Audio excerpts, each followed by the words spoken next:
Welcome to another Videogame Workshop podcast. I'm Dennis, I'm Charlie. and today we're going to be talking about travel in games. So, don't you wish you could just like go to your next destination like just like that? Like travel's the worst. I don't know how you feel about it, but like I hate going on like long travels like with airplanes, like don't like them right now. That sort of stuff. It's the whole thing, right? Like getting ready for it, waiting in tons of lines to get onto it. And then when you're actually in there, being uncomfortable for like hours on end. And then finally you get to the place. But even then, like you're not done. You have to unpack, do that whole thing, and then you got to do it all over again. So Yeah, it's been snowing here a lot, and I don't like traveling through it for sure. So, that too. Yeah. Hazardous. So why do we do it? Why do we do it in games? yeah, To get to the next place. That's why. But yeah, fast travel would be so much easier. It would be really cool. And I think a lot of people really wish that that was real, right? Like just being able to get there. Yeah. you close your eyes and you see some weird tips about your life and what you should be doing, and then all of a sudden you're there, right? Yeah. Yeah. I mean, I feel like as a dad, I am that to my kids. I am the tip screen. Like cats are fluffy, but should not be used like that. you know, things Just like like that. while they're on the way to school in the morning or whatever. Yeah, exactly. Like while you're in the car. But yes, fast traveling would be very nice. Definitely one of the top video game travel mechanics that we should talk about for sure. Fast travel, basically under the hood, is just loading a new area in a game and then spawning you there, right? Like it's Hmm. you don't see the character moving, you don't have to do anything. You just like click a button and you're in the next location. It's kind of like having a level select screen where you click the next level, but it's usually more in narrative of why it's going on. But super useful for the player that they don't have to waste time getting somewhere if they just want to get to something. Helps a lot with retention for playtime where they're playing and they have an idea and they want to go do something, and you're removing the friction between them and doing that thing of having to go to the location, and they can just immediately start. Like we said, you kind of get to put weird little tips on the screen during the load time that you're covering up between the locations. It's very useful. A lot of games have it, especially a lot of big open world games will use some sort of fast travel, whether or not it's like in the narrative, the character is fast traveling, or if it's like you are not seeing what your character is doing while they're like walking miles and miles and miles to get to the next location. Yeah. And I feel like it borrowed a lot from, just from TV and movies, which I think by and large too have started to cut out like some of those more atmospheric shots to get to the next story beat, to get to the next thing. And it's interesting because like originally with games, like you didn't really have fast travel. You had travel, you had the loading, like you said. It was interesting how, like, a lot of design choices around travel were made because of the constraints originally. And then up until like the N64 era or something like that, right? Like where you could actually go out and into a 3D environment, that sort of thing. Then suddenly that was a novelty, right? And then suddenly you wanted to like travel from this place to this place. Like I'm thinking of the Ocarina of Time with Hyrule, just going over that and just traversing the land. But then, you know, there comes the sort of backlash to that of, okay, great, like it was cool to experience the first time. Now that I'm doing it like 10 more times, I kind of just want to get to the next thing. Even the Ocarina of Time have the warping system, right? So, and like games before that had that too. There was a lot of SNES games that had like warps and portals and all that sort of deal, just because you want to get to the next place. But there is a tension between like getting to the next place in the story versus like living in the world a little bit and sort of like seeing how it would be to just exist there, to travel to get to the next place. Right. Yeah, which is why usually when fast travel is introduced in games, they don't introduce it until after you've had a lot of that world Hmm. building and until after you've explored that area.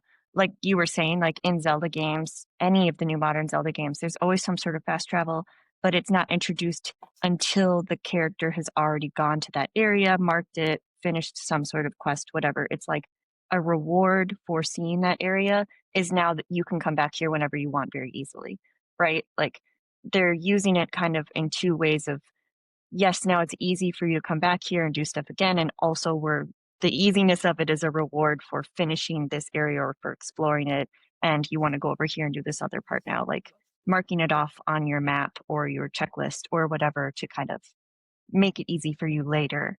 I think it's interesting again, like that sort of tension between like why you should have it and why you shouldn't have it, and how some games have like tried to purposefully make you think about that, or kind of force you to do it. Like you said, I think there is something cool about like unlocking it in the first place. Thematically, it makes a lot of sense, right? The idea that like in game you can't fast travel to it because you haven't seen it before.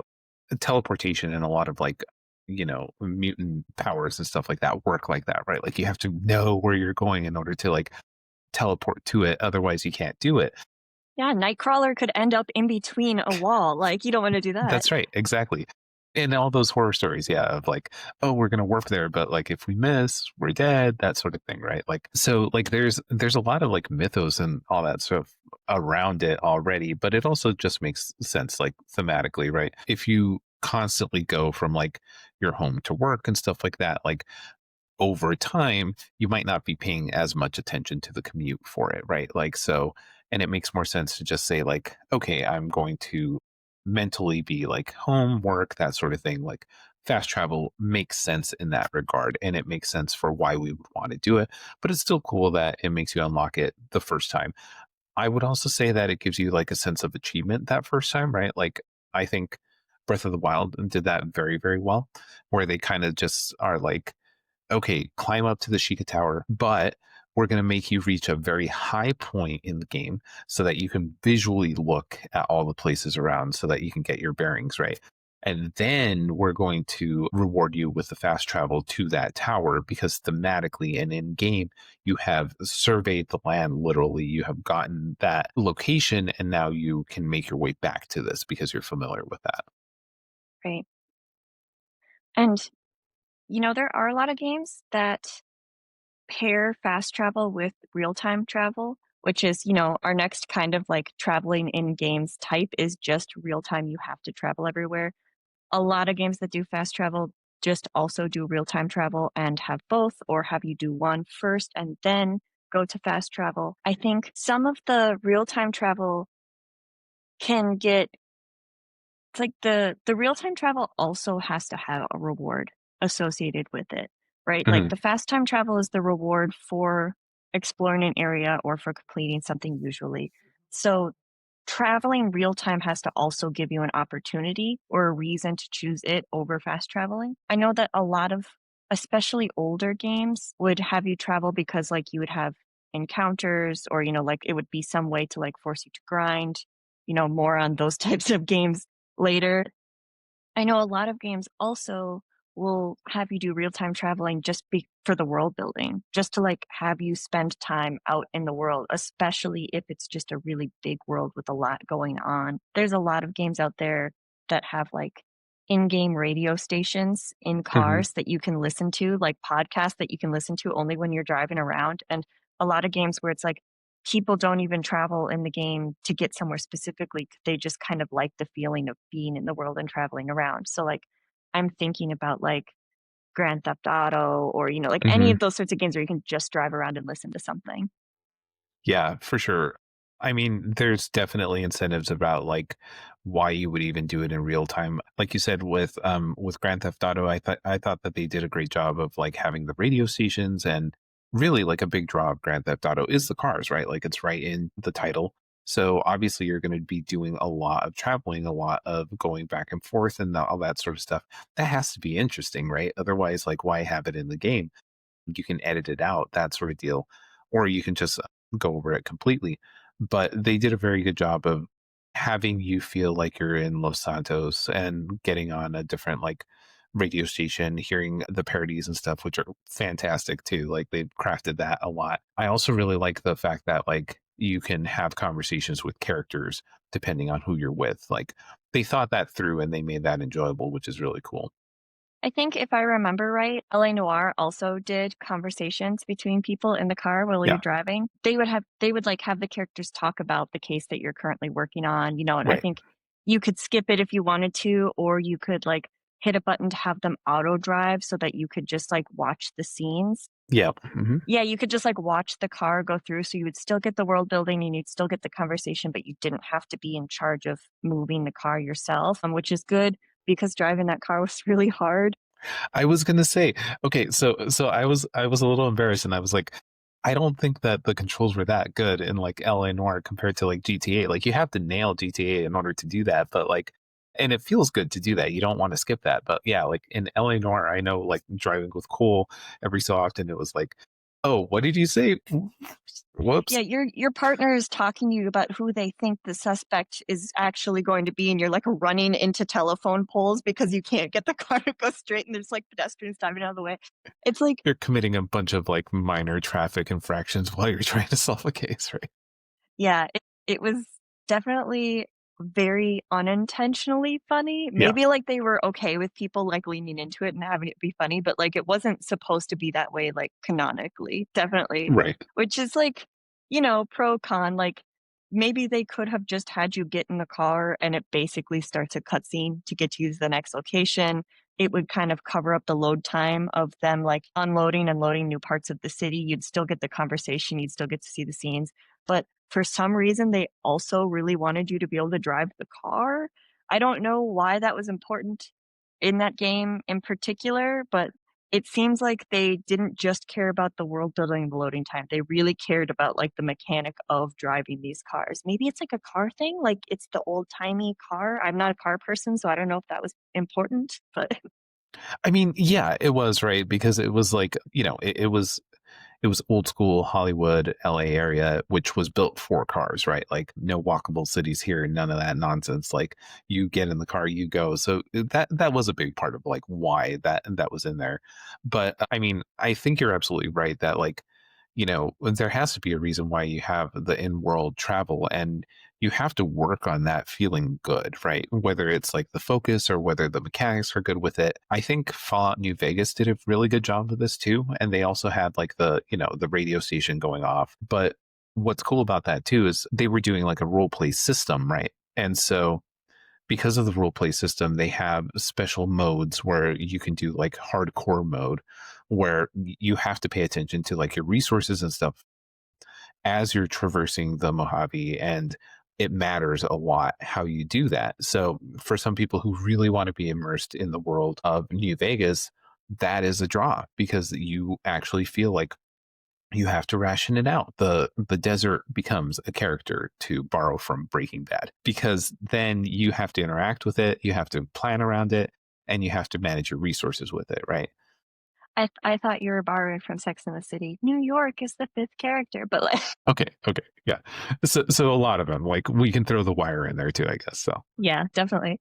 Uh Another game, like, making the mechanic of how you're moving around feel really good, and about how maybe LA Noirs didn't feel so great. Like, yeah, I do think I remember hearing a lot about when Red Dead Redemption was in dev and about the mm, horses and yes, about how much time they spent on making riding horses feel good. yes, Because I think that's another game where, like, if fast travel is easy and helps with player retention and, like, loading time, all of that, that's great. But the world building and the power fantasy of being a cowboy is such an important part of that series and that game that they needed the horses to feel really good. And yeah, I haven't played it. I've watched a lot of it, but I haven't played it. I think they succeeded. Did you play it, yeah. right? Oh Yeah. yeah, and I know that you're setting this up for me because I've talked about this in depth. But I love the part that they did when you first go down to Mexico. It is fantastic. It was one of my favorite moments in video games, and it totally nails like why you would want to set that up in terms of like why would you want to do this without fast travel? Like it has to be important, it has to be meaningful. And that first time that you do it, it blew my mind because it played music and not just music. Like they have really good procedural music. That's really cool too. But they played a song and they played a song with lyrics. And in the back of my head, I've always wondered, like, how do you use song with lyrics in games in a way that doesn't like immediately have it like cut out or immediately have it like stop or interfere with the gameplay? Because like you get those cinematic moments from movies where it's timed to music. And it's really hard to do that. Check out our other podcasts about like making movies from games and all that sort of stuff, or vice versa, making games from movies. It's really hard to do that because the player is in control. But they nailed this because they knew exactly how far you needed to get in order to traverse that. They timed that out, and then they made the song fit that gap with some buffer on each side. And that was so good. They really had that payoff, especially because it was like an emotional transition too. I do have to shout out, like Kojima did it first, the Ladder and Metal Gear Solid 3, the Snake Eater song. Oh Like, no. he timed that, and he had, and the song with the lyrics, and it had a little bit of buffer on each side. You know, it's so Yep. good. Okay. If we want to bring out like the Kojima like going up the ladder sort of thing, I don't think that we can avoid talking about Desert Bus. You know Desert Bus, right? I don't think I do. Okay. So this is fantastic. It's basically a it's a sim. It's a trucking sim, and you have to there's no fast travel. The whole point is to I get do from know like this. one point to the other point. Yeah, I thought you would. And so they have like they do this every year. It's Desert Bus for Hope, where they live stream it and you can donate for charity. But basically that's it. That's the whole game. Like you are pretending to be a long haul trucker and getting from point to point, and you have to actually pay attention to the road because you can't like swerve off of it. There's other traffic, all this sort of stuff. And it's in real time. So you can't just like take a break or do any of that sort of stuff. Like it's I don't understand why people would subject themselves to that in the same way that I don't understand why some people are willingly marathon runners, but that's just me. But I can appreciate it from a distance and sort of say like, okay, you're really getting into that in the same way that people probably wouldn't enjoy, like I was mentioning before, like playing hardcore with Fallout New Vegas because I like that immersive role playing sort of part of it, except that I would rather have like rad scorpions around me than just like empty desert, you know? Real time definitely is divisive, and that's why fast travel exists, Yeah. right? Like, there's, like, pros and cons to each of them. They kind of go hand in hand in most games. But another type that is separate from that, like, sort of connected, but separate from that is, what I think you've called before, like, hub and spoke, right?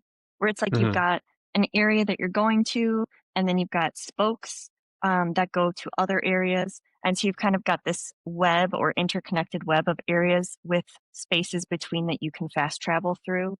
Um, the example that I always think of when we talk about this is like the Persona series, right? Hmm. Where you've got a couple different areas in town, and then you can like click between them or go between them.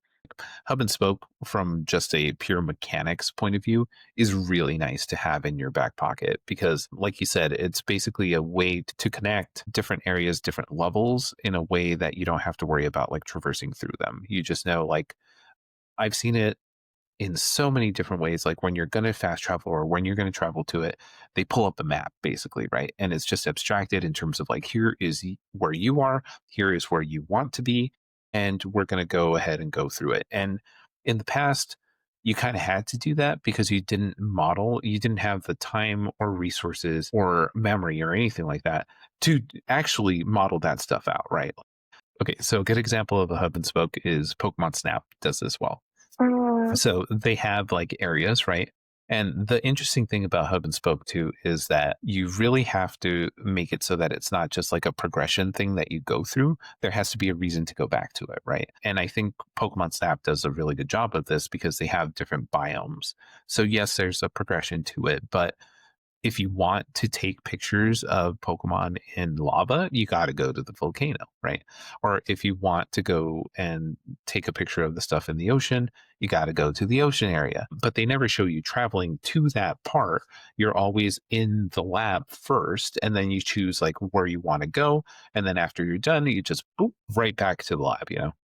yeah, definitely. Yeah, Mhm. you're making a UI level select, but you're Yeah. making it feel like it's such a part of the narrative that it doesn't look like you're looking at just a plain menu where you click on a box that says what area you're going to, right? Like it looks like Right. a subway map or it looks like a map of the world or something, and you're clicking on the area that you want to go to. And sometimes you have to go to one area before you can then go to another area. It is just like a level select area, but it's a little bit more in theme and it's closer to fast travel than it is to real time travel between areas. You're just clicking between. But then once you're in an area, it is just real time travel inside that area of exploration, Hmm. which is really nice. It kind of still gives you the world building. It still gives you kind of the mechanic of walking around and traveling and being in an area. It still lets you hide load time between areas. It still kind of lets you have narrative. It's really nice when you can pull it off well, and it doesn't just feel like a level select. It is really similar to another kind of type we can compare and contrast, but that's like an overworld. You know, Hmm. like I think the difference between an overworld and like a hub and spoke would just be like how much of a UI it is and how much travel you do in it.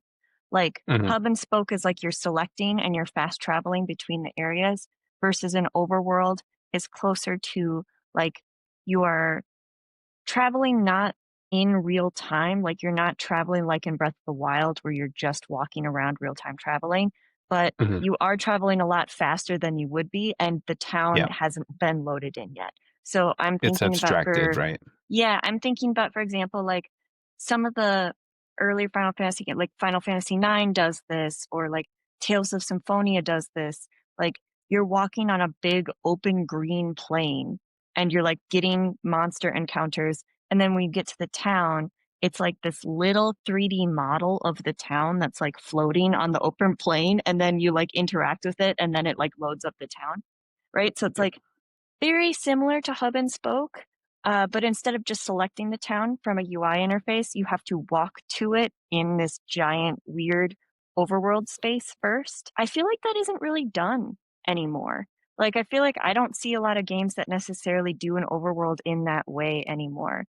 I don't know if that's because of technology restraints that don't necessarily cause as much of a problem anymore, or if it's because just we've been trending towards more big 3D spaces lately in games, but I definitely don't see it that often.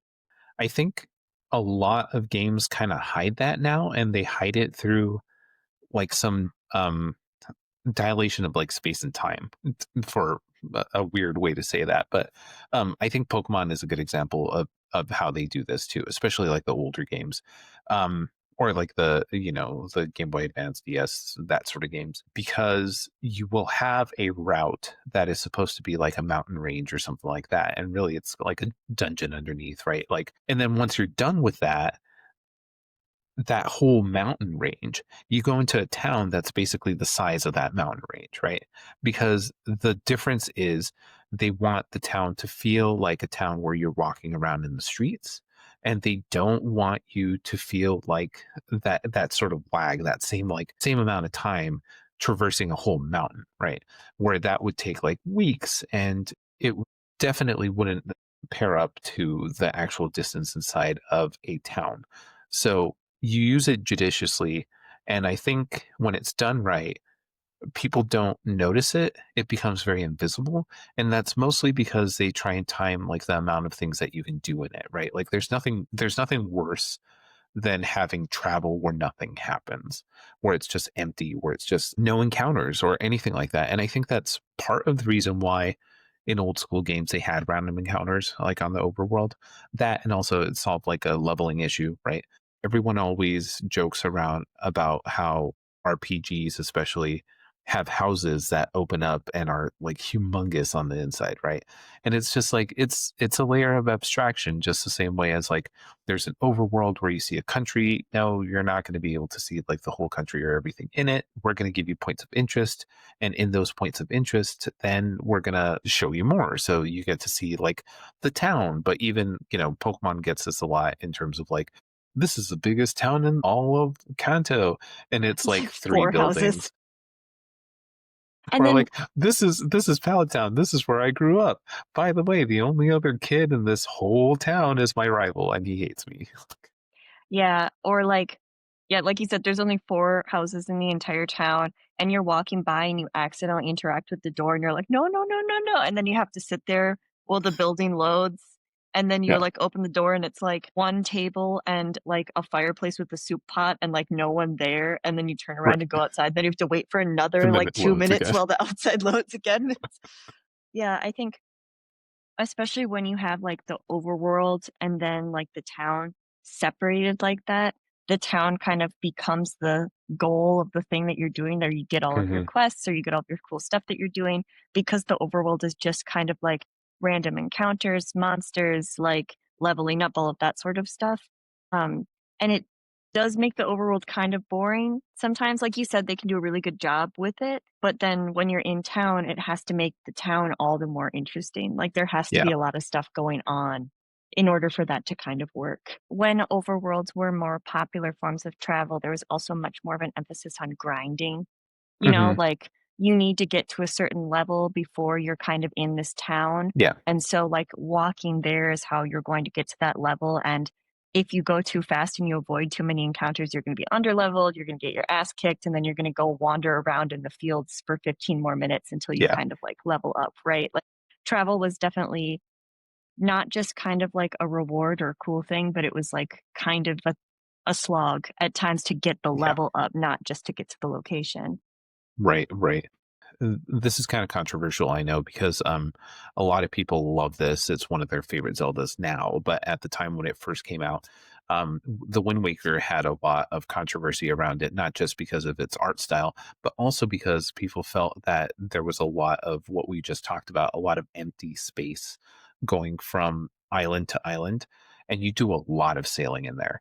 The newer versions, like the remaster on the Wii, increased your boat speed and did some other stuff to kind of like smooth that out. But yeah, the original one, there was a lot of sailing in between. And I think they wanted you to feel like you were on a voyage and getting from place to place and enjoying the view, enjoying the ride. It was very easy to control, like we talked about. That's another thing that would ruin this. But it is true that for a lot of that time, you weren't really doing anything. And Mm, for a game like The Wind Waker, where you're used to like dungeons and puzzles and all this sort of stuff, like really kind of forcing the player to sit back and enjoy the view is really dissonant in that. Whereas that I would say, yeah. that's so interesting because I remember playing Wind Waker when I was little, but Hmm. I obviously wasn't tuned in at the time to, like, what the reactions were to it, so, like, I loved it. I Hmm. didn't know that people thought it was so controversial or that, like, the traveling Yeah. in it was kind of boring. It does remind me, though, like, I was a little bit older when Skyward Sword came out for Wii, you know? Hmm. I loved that game, and I played it on my Wii, and I loved, like, flapping the wings of the bird and, like, doing the gliding with the Wiimote and everything, and it's like then I did kind of get online a little bit more and, like, saw how many people were hating it, and I was Yeah. like, "God, these old people don't understand anything." Like, but it was very funny, like, how much being into the traveling mechanic changes your perception of it, right? Oh, Like, yeah. Yeah. I'm not into cars. I don't like the driving thing, so, like, I'm not gonna probably like anything that's, like, about driving. Even, GTA, which we brought up as a great example of driving around the town, like, I would probably still use the autopilot for that, but, Mhm. like, a bird? Like, I loved it. Like, I thought it was so much fun, like, playing with that or, like, I haven't played this in so long, but I bet Wind Waker's boat would be more fun for me. I'm not sure actually now, but sounds cool. Yeah, yeah. I would be curious to see how you feel about that. That kind of goes back to what we were talking about in terms of like you got to make the mechanic, you got to make it good, you got to make it feel good, you got to have something like a there. I also want to say that like there are some games where like travel is just the point, like we talked about like Desert Bus, but I also think to some degree Minecraft would probably fit in that because there's a lot of exploration, being in the world is a big part of that. Yes, like building and all that sort of stuff, but like discovering and going to different places is just a part of it. If you want it to be a little bit more art house, the game Proteus is a good example of this too, because that's all it is. Like it's just you're there, you're on a randomly generated island, you walk around. There's some interactivity in terms of like, music and sound effects change depending on like what you perceive and what you see and some of that sort of unlocks, but there's no goal in the traditional sense of like, oh, now you unlocked all the mushrooms or anything like that, that sort of deal, right? Interesting. And I guess it would only be fair to bring up like Sims like Dear Esther and all that sort of stuff in this place too, right? Where traveling is like your major verb in that game. And so, Or I guess, like, explore and travel mhm, really go hand in yeah, hand, right? In right, games, it's like, if you are traveling without exploring, then maybe you want the fast travel, or maybe you right. want some sort of hub and spoke just to get to the main thing. So it's like, if you are actually traveling, not skipping over that time, the verb should really be explore, right? Right, right. And actually, that's a good example of like, I remember Mass Effect Andromeda, and to some degree, No Man's Sky kind of suffered with this a bit in terms of the exploration, because like No Man's Sky went into it with like, we're going to programmatically generate like endless worlds, right? Like, and that can get old when you visit the same worlds over and over. And yeah, like it's different, but there's not really anything to do there. And Andromeda was kind of trying to do the same thing with like there's a ton of different worlds and stuff like that, but nothing that really progresses the plot of the main hook, right? And so that's another example, kind of like the Wind Waker, where they're kind of at odds. It wants to have exploration in there, but the exploration does nothing for the core loop of the game. And so it's there if you want to take advantage of it, but most people kind of see it as like, oh yeah, it's an extra, but it doesn't move the game forward. It doesn't get me where I want to go. It kind of feels like why it's so important to decide where your focus should be in terms of travel, right? And why you would abbreviate some parts and why you would expand some others. It's kind of baked in terms of progression, right? Like you can't avoid that. You use it as a way to get close to a goal. Whenever you travel, just in general, right? Like you kind of want to get to a destination. And so another thing that you could do with travel is you can totally use that to your advantage and have that be like a marker of how far you got in the game, how far you got to the goal, how far you got to the end of the whole game in general, right? Like I think my favorite of all time that kind of uses this progression map and sort of stuff is FTL. FTL is Hmm. fantastic. I have so many hours on FTL. Great game, and it totally uses this sort of like I it's a map, right? A network map with Yes. dots of where you can go next. You can go back and forth, but it's progression, right? And purposefully progression. I think the difference between what you're talking about, like a progression map versus like hub and spoke, is like how in world and how much it feels like UI, right? It is like, it's not always necessarily that different mechanically, but like having a bunch of places that you can go to in Persona with an overworld map or Yeah. whatever versus having like a level select screen where like you have to go to them in a certain Hmm. order, or maybe you could go back. It's like different, right? Like one is Yeah. like very clearly like in universe a lot of times, like you can't get here until you go here and you have to reach level, whatever to get there. And it feels very like game language versus the other one is more of like narrative language. And the progression maps tend to be very like one directional, right? Like you are Hmm. moving in this direction. I would also throw in like if we said content too, right? Because like that's why I think Pokemon Snap is a great example of hub and spoke because you can replay those things. They're places that exist and you can revisit them versus like yeah, like a progression thing, which is more like you can go back sometimes to the levels that you've gone to before, but there's nothing to do there because you already beat the challenge, right? And for most well-designed games that use maps and travel as progression systems, there really is no need to go back. So why would you go back, right? Right. Like I'm thinking about Star Fox 64, right? Have you ever played Yep. that? Where Yeah. it's Yeah. like the different planets that you can go to, and then, like, the final boss, it's very much like you're choosing left or right, and then you pick one and you go to that area and you do that Hmm. challenge, and then from there you can do left or right, and, like, there's a level of choice there, but it's very one directional, and if they wanted to get rid of that space map and just put numbers on it, they absolutely could. It's a level select Yeah. map. Hmm. It's not, it is tied into the narrative, but it's not like an essential part of the narrative. There's not that much player choice. The travel is just choosing what sort of challenges you're going to do next from a menu, Yep. which can be really good. it's kind of like from that arcade style, right? Like, and I think Mhm. arcade type games do really well with it. It's not a bad model at all. It's just also not that commonly used anymore unless you're in that kind of like arcade-ish style type game. I would also throw in that like roguelikes, right? Use this a lot.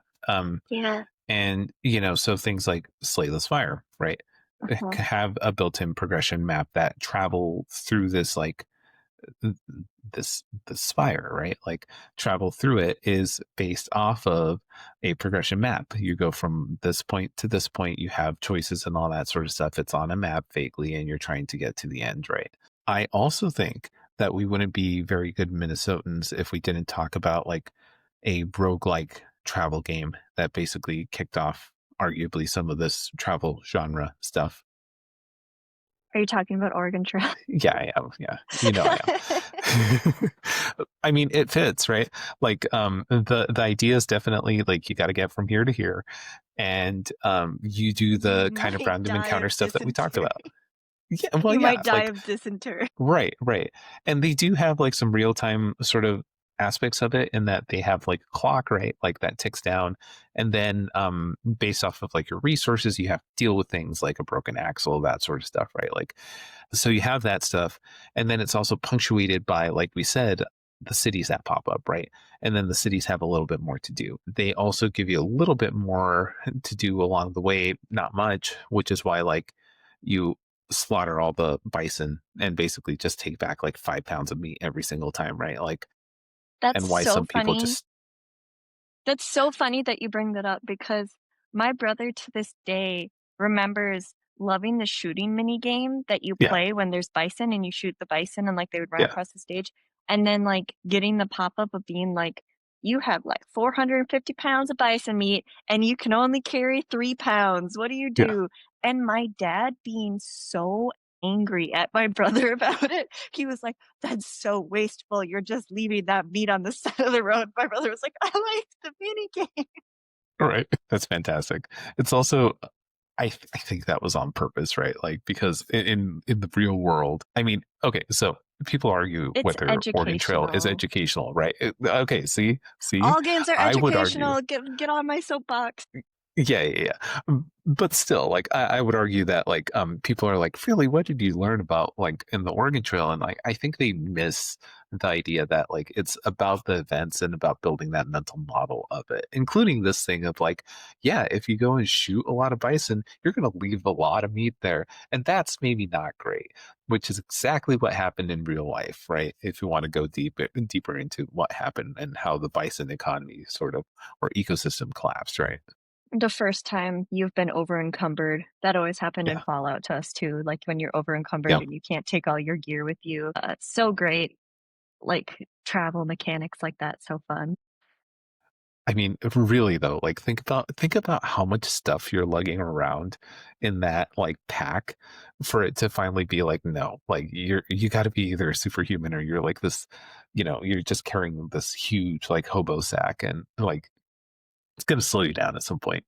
I always tried to forge the river and it never worked. Literally every time I sunk. I know. So did we get to our destination? Do we need to wrap it up?